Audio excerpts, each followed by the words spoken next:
प्राचीन समय की बात है। आनंदगढ़ राज्य में एक परोपकारी राजा राजेंद्र सिंह शासन करते थे। उनकी एक ही संतान थी, राजकुमारी सुहानी। राजकुमारी अपार सुंदरता और बुद्धिमत्ता की धनी थी। राज्य भर के राजकुमार उससे विवाह की इच्छा रखते थे, लेकिन वह एक ऐसे व्यक्ति से विवाह करना चाहती थी जो सच्चे हृदय वाला हो, न कि केवल धन संपत्ति वाला। एक दिन राजकुमारी महल के बगीचे में घूम रही थी।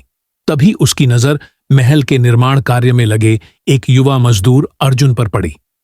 अर्जुन ईमानदार, मेहनती और आत्मनिर्भर था। राजकुमारी ने देखा कि वह अपने काम को पूरे समर्पण से करता था और अपने साथियों की भी सहायता करता था। धीरे धीरे वह अर्जुन की सादगी और नेक दिल स्वभाव से प्रभावित होने लगी। जब राजा को इस बारे में पता चला तो वे अत्यंत क्रोधित हुए। एक मजदूर से विवाह? यह असंभव है, उन्होंने घोषणा की। लेकिन राजकुमारी ने ठान लिया था कि वह केवल अर्जुन से ही विवाह करेगी।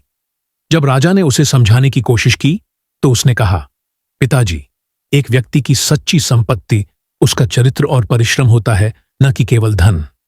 राजा ने सोचा कि यह आकर्षण क्षणिक है, इसलिए उन्होंने अर्जुन को राज्य से निष्कासित कर दिया। अर्जुन बिना कोई विरोध किए गांव चला गया, लेकिन उसने हार नहीं मानी। वह अपनी मेहनत और लगन से व्यापार करने लगा।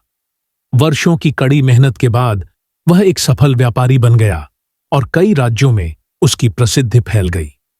उधर राजा ने महसूस किया कि उनकी बेटी का प्रेम सच्चा था। जब उन्हें पता चला कि अर्जुन अब एक धनी और प्रतिष्ठित व्यक्ति बन चुका है, तो उन्होंने स्वयं उसे महल बुलाया। लेकिन अर्जुन ने कहा, राजन, जब मैं गरीब था तब आपने मुझे अपनी बेटी के योग्य नहीं समझा, लेकिन अब जब मैं अमीर हूं तो मेरा मूल्य बढ़ गया। क्या सच्चा मूल्य धन से मापा जाता है? राजा को अपनी गलती का एहसास हुआ और उन्होंने अर्जुन और सुहानी का विवाह धूमधाम से करवा दिया। इस विवाह के बाद अर्जुन ने न केवल एक आदर्श पति बल्कि राज्य का एक योग्य प्रशासक भी बनकर दिखाया।